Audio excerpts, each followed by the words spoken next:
Existem feridas que nenhum vestido de noiva consegue esconder. Eu passei anos acreditando que minha família estaria ao meu lado no momento mais importante da minha vida. Planejei cada detalhe do meu casamento com amor, com antecedência, com esperança. Mas o que aconteceu naquele sábado de outubro em Ribeirão Preto mudou para sempre a minha relação com as pessoas que deveriam me amar incondicionalmente. Esta é uma história sobre abandono, sobre dignidade e sobre o que acontece quando você decide parar de fingir que está tudo bem. Antes de começarmos essa história incrível, não se esqueça de curtir o vídeo, se inscrever no canal O Homem de Ouro e contar pra gente nos comentários de onde você está ouvindo essa história. Eu me chamo Mirella, tenho 32 anos, sou nutricionista numa clínica particular no centro de Ribeirão Preto, interior de São Paulo, e durante a maior parte da minha vida eu acreditei, de verdade, que família era sinônimo de segurança. Cresci numa casa de classe média num bairro tranquilo chamado Jardim Sumaré, com meu pai Edivaldo, minha mãe Rosângela e meu irmão mais novo, Fábio. Éramos 4 dentro daquela casa. Pelo menos era o que eu pensava, porque com o tempo aprendi que família não é só quem divide o mesmo telhado, mas quem escolhe você quando tem a opção de não escolher. Fábio sempre foi o favorito. Não preciso de estudos ou de documentos para provar isso. Basta olhar para os fatos. Enquanto eu trabalhava nos fins de semana para pagar a faculdade de nutrição, porque a bolsa que consegui cobria só metade das mensalidades, meu irmão recebia mesada aos 26 anos, sem cobranças, sem prazos, sem nenhuma exigência de que fizesse algo em troca. Enquanto eu dividia um apartamento pequenininho de 2 quartos, com uma colega de turma para conseguir pagar o aluguel no centro, meu pai gastava dinheiro reformando o quarto do Fábio em casa, colocando um ar-condicionado split novo e um guarda-roupa planejado. Eu nunca reclamei muito.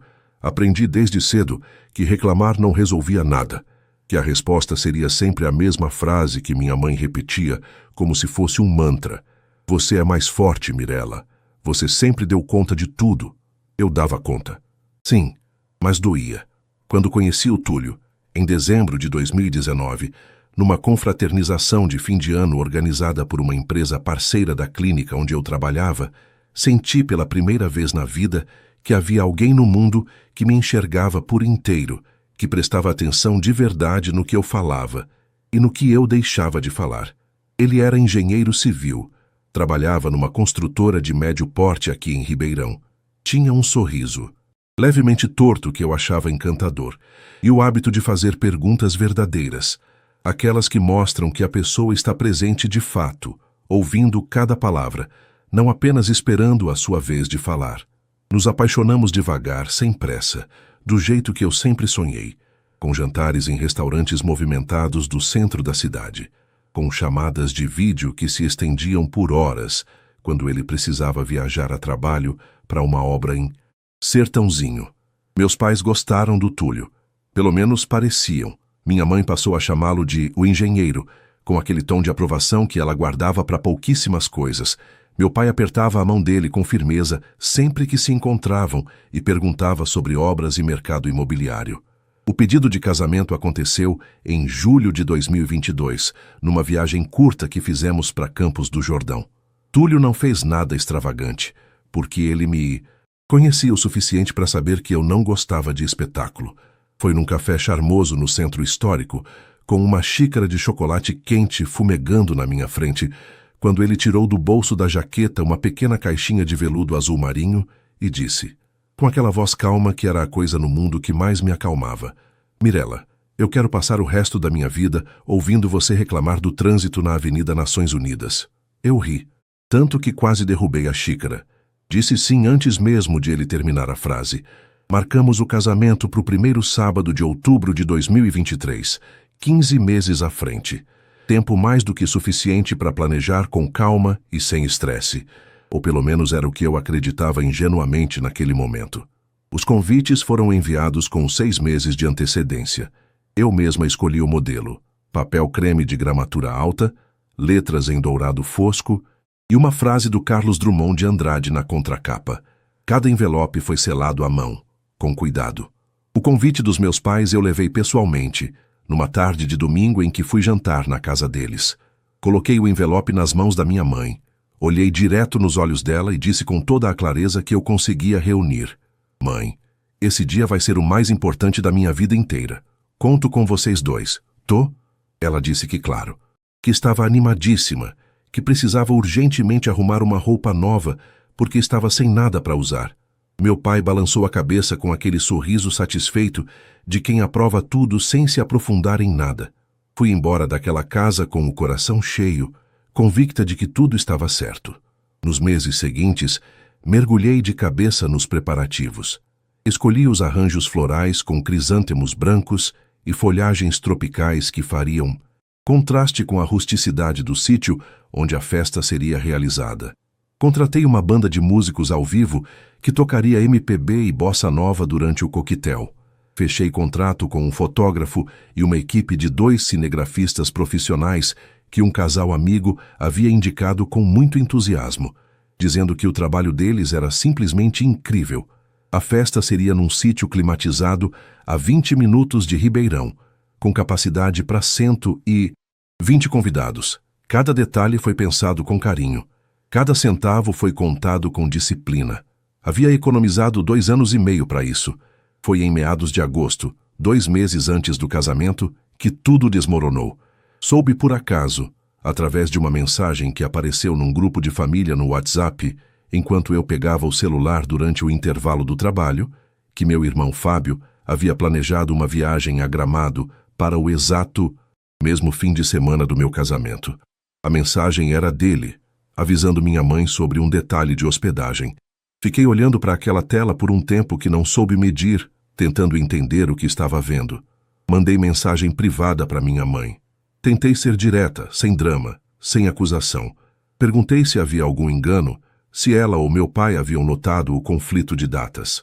A resposta chegou às 21h47 de uma segunda-feira comum, enquanto eu estava lavando a louça do jantar, e o Túlio assistia a um jogo de futebol na sala.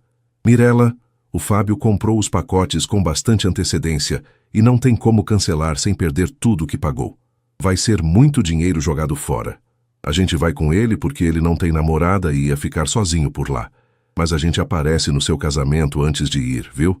A gente assiste a cerimônia e vai embora logo em seguida para pegar a estrada. Eu precisei ler essa mensagem 3 vezes. Depois 4, depois 5. Parei de lavar a louça, larguei a esponja na pia. Minha mãe estava me dizendo, com todas as letras, que compareceria ao meu casamento da mesma forma que se comparece a um evento obrigatório, de corrida, com um pé fora da porta antes de entrar, porque o principal, a viagem de lazer com meu irmão que não tinha namorada, estava esperando. Não dormi naquela noite. Fiquei deitada ao lado do Túlio, de olhos abertos no teto de estuque branco do nosso quarto, ouvindo o barulho suave do ventilador girando lentamente e o som distante da rua. Um carro passando, um cachorro latindo uma vez e parando. Tentei colocar os pensamentos em ordem. Tentei entender o que havia de errado comigo, que me colocava sempre em segundo lugar naquela família. Conversamos. O Túlio ficou indignado de um jeito silencioso, com as sobrancelhas juntas e a mandíbula tensa, mas me pediu com cuidado para que eu tentasse resolver de forma direta antes de tomar qualquer decisão precipitada. Liguei para o meu pai no dia seguinte, durante o horário de almoço, sentada dentro do meu carro estacionado numa rua paralela à clínica, com o motor desligado e o calor úmido de agosto me sufocando. A conversa durou 22 minutos e não chegou a lugar nenhum. Meu pai disse que o Fábio havia se programado com antecedência e que cancelar agora ia jogar dinheiro fora. Perguntei se aquele dinheiro valia mais do que me ver entrar num salão no dia do meu próprio casamento. Perguntei se a viagem de lazer do Fábio, que era adulto, que não tinha namorada, mas que também não tinha nenhuma obrigação real naquele fim de semana, além do que ele mesmo havia criado, valia mais do que eu. Silêncio. Depois meu pai disse, e com uma calma que me soou cruel demais para ser inocente, Mirela, você sempre foi a mais independente dos dois. Você não precisa que a gente esteja lá para ser feliz. Você dá conta. Desliguei o telefone e fiquei sentada dentro do carro por 15 minutos, chorando de um jeito que eu não chorava faz tempo. Aquele choro silencioso que vem de um lugar que a gente não consegue nomear. Depois, me olhei no retrovisor. Limpei o rímel que havia escorrido e voltei para a clínica. Nas semanas seguintes, tentei mais 3 vezes. Minha mãe respondia que entendia minha chateação, mas que a situação era complicada. Meu pai parou de atender meus telefonemas e Fábio ficou em silêncio absoluto, como se o problema não tivesse nada a ver com ele, como se a viagem que havia planejado em cima da data do meu casamento fosse apenas uma coincidência infeliz da qual ele não tinha parte alguma. Em meados de setembro, sentei na varanda do nosso apartamento com o Túlio, numa noite de calor carregado com cheiro de jasmim vindo da jardineira da vizinha de baixo e o céu cor de tinta desbotada. Coloquei minha taça de vinho tinto na mesinha de plástico branco, respirei fundo e disse, com uma clareza que me surpreendeu até a mim mesma, se eles escolheram não estar lá de verdade, então eu não quero que eles estejam, mas eu preciso de alguém para me levar até o altar. Túlio ficou em silêncio por um momento.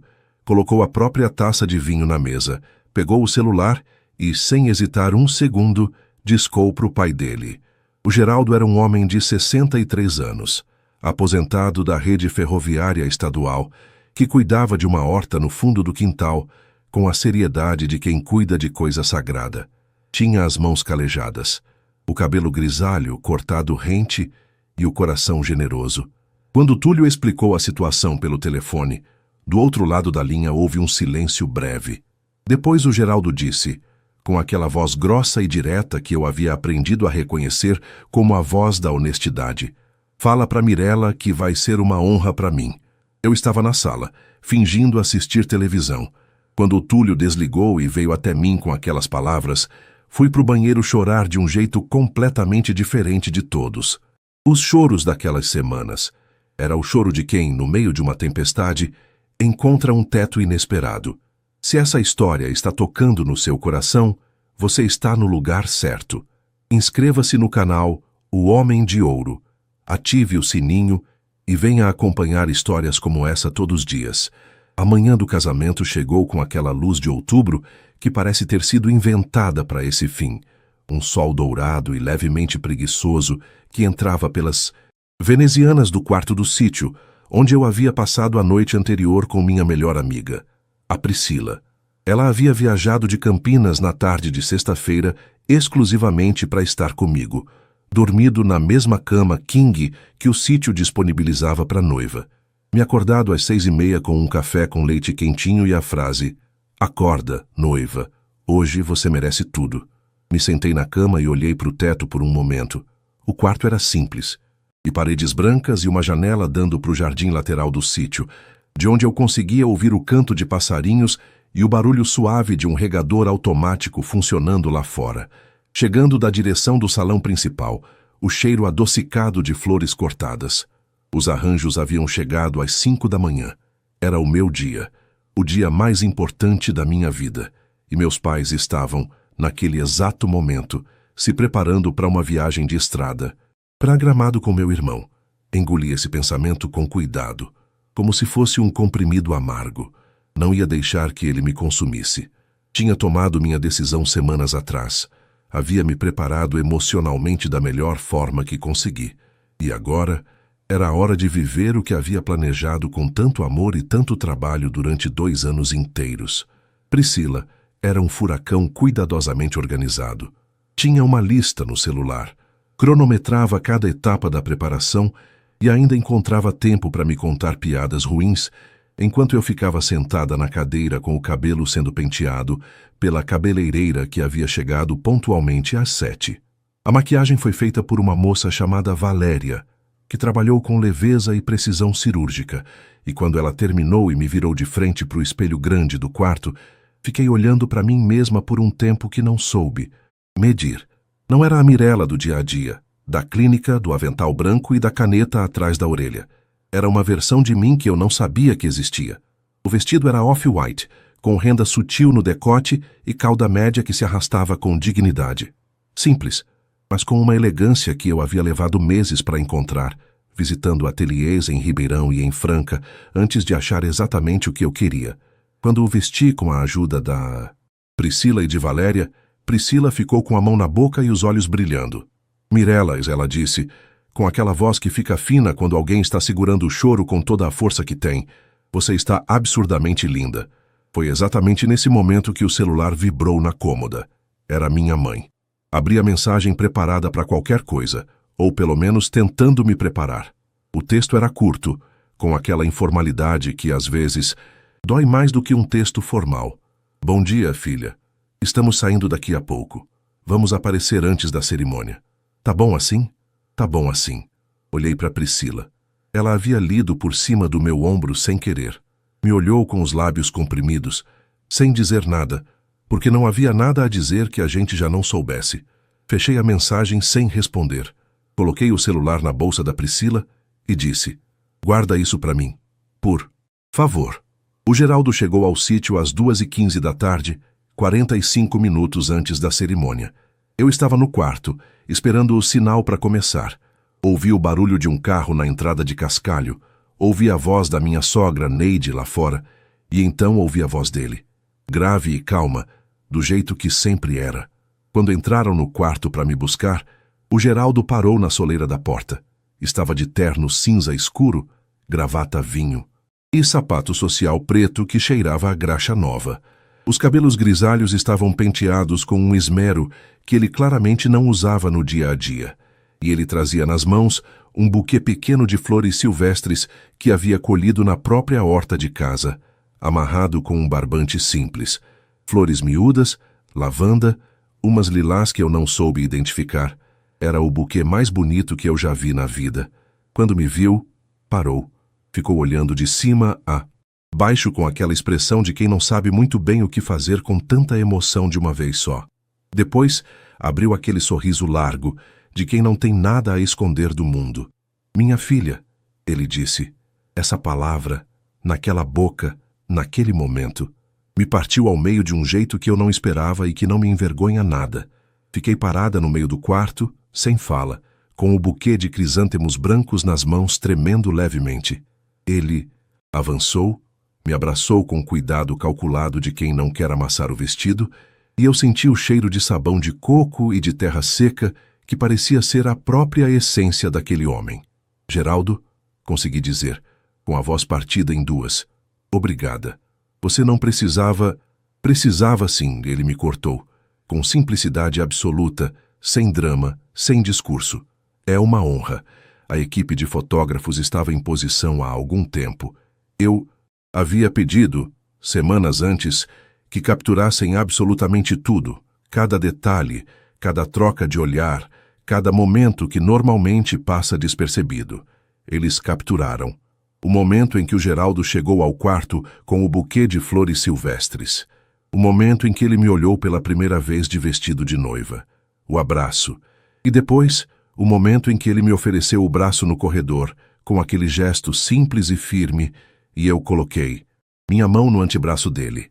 Caminhamos juntos pelo corredor de eucaliptos, enfeitados com pisca-piscas de luz quente, enquanto a banda começava a tocar, suave e emocionante, os primeiros acordes de Como Nossos Pais, do Belchior.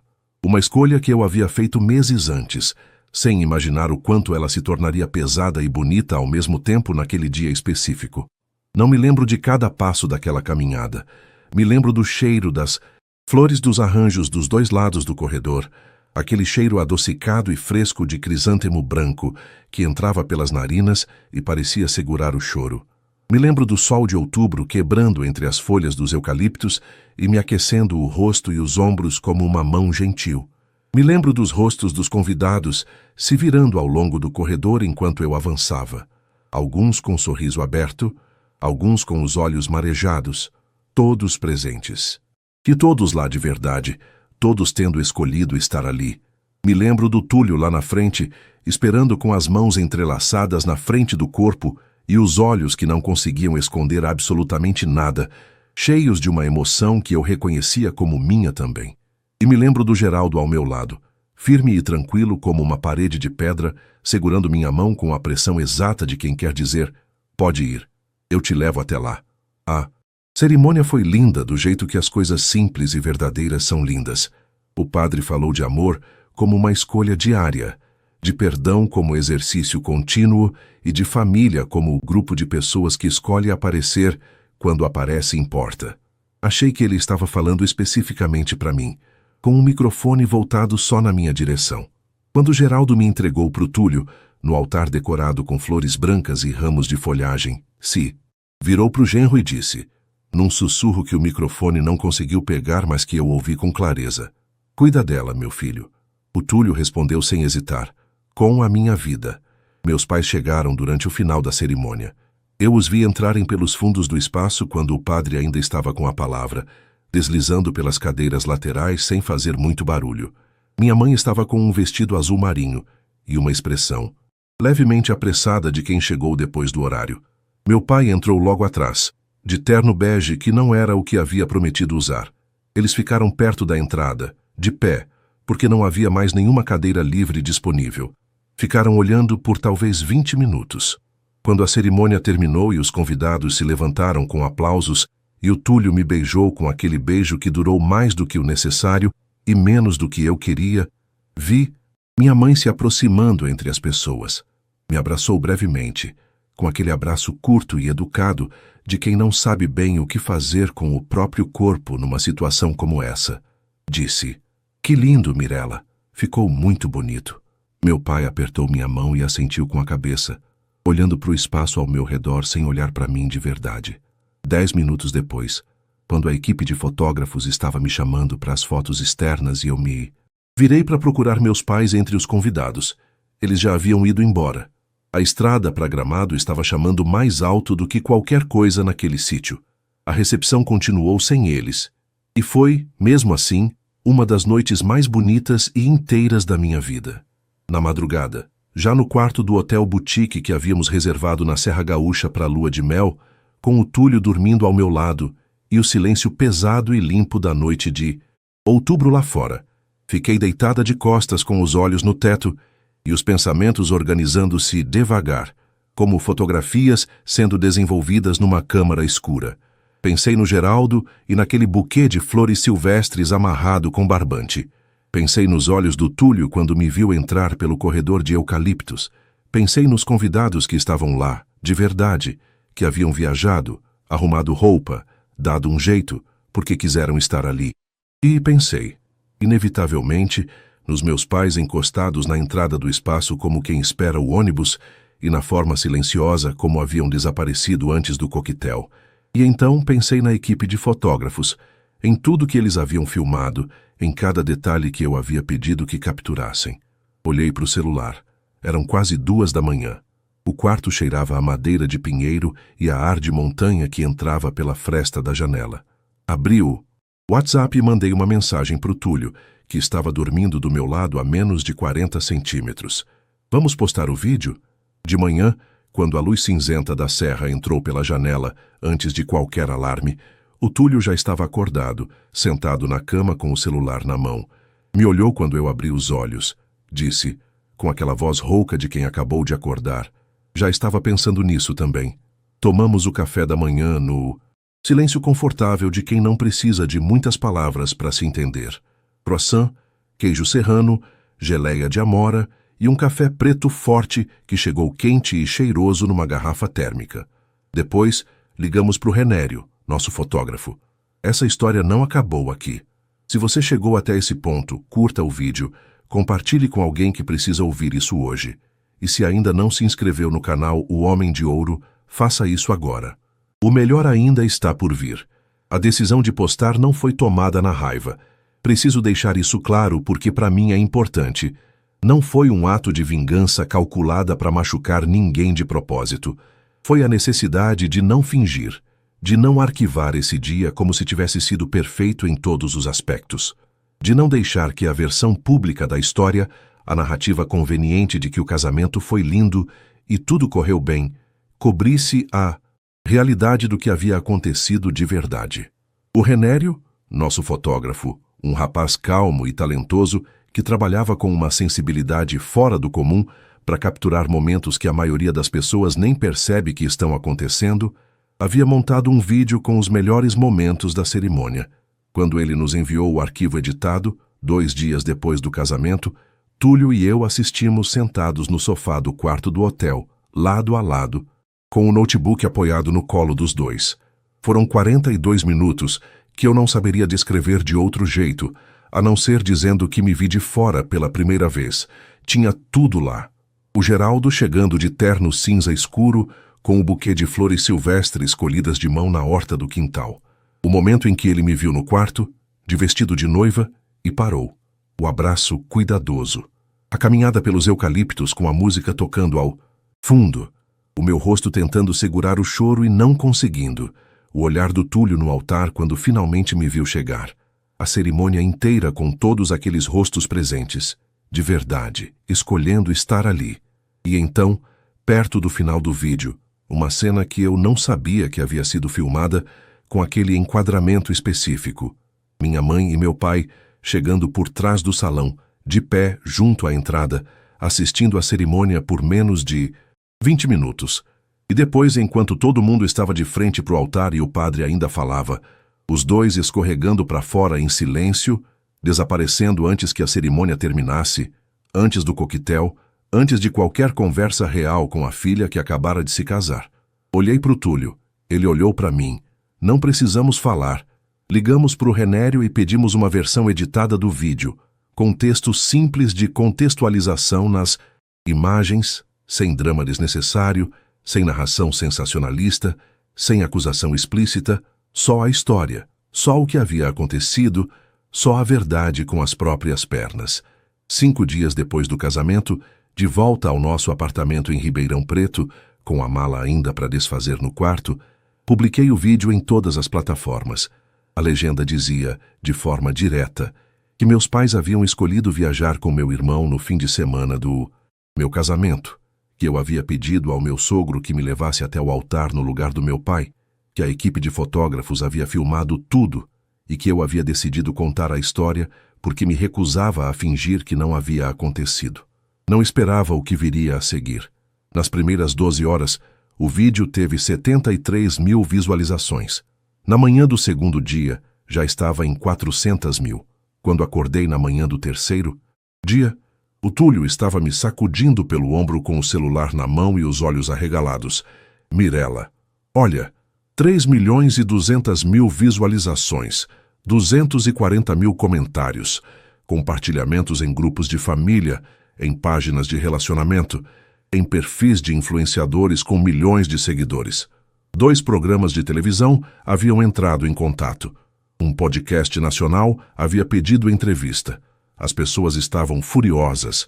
Furiosas com meus pais, furiosas com meu irmão. Furiosas com a ideia de que uma filha pudesse ser preterida assim, no dia mais importante da vida dela, por uma viagem de lazer. Os comentários eram por vezes mais duros do que eu mesma me sentia, mais raivosos do que qualquer raiva que eu conseguia sentir. E me peguei lendo alguns deles com o estranhamento de quem lê sobre a própria dor escrita por uma pessoa que a vê de longe e de fora, sem as camadas de amor e de história que eu ainda carregava sobre aquelas pessoas, porque por mais que meus pais tivessem errado, e eles haviam errado profundamente, eles continuavam sendo meus pais. E isso não é simples de carregar. Numa tarde de quarta-feira, 4 dias depois do casamento, peguei o celular e abri a lista de chamadas perdidas. 49 chamadas perdidas, 36 da minha mãe, 13 do meu pai. Os números ficaram na tela como uma confissão que ninguém havia pedido em voz alta. Fiquei olhando para essa tela por um longo tempo, sentada na beira da cama, com o barulho da cidade lá fora e aquele cheiro de café que o Túlio havia feito na cozinha, deixando para quando eu quisesse. A Priscila havia mandado mensagem perguntando o que eu pretendia fazer. O Túlio havia dito que estaria do meu lado, em qualquer direção que eu tomasse. E eu sentei, ali naquela beira de cama, e pensei com uma calma que me surpreendeu até a mim mesma. Não era com raiva que eu estava naquele momento.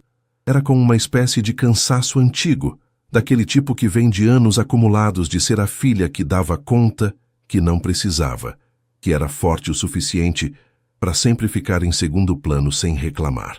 Era o cansaço de uma pessoa que passou a vida inteira sendo tratada como aquela que aguenta.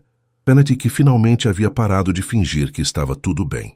Liguei de volta para minha mãe na tarde de quinta-feira, com o sol de início de tarde entrando pela janela do quarto e um copo de água gelada na mão porque eu sabia que precisaria de algo frio para segurar os nervos.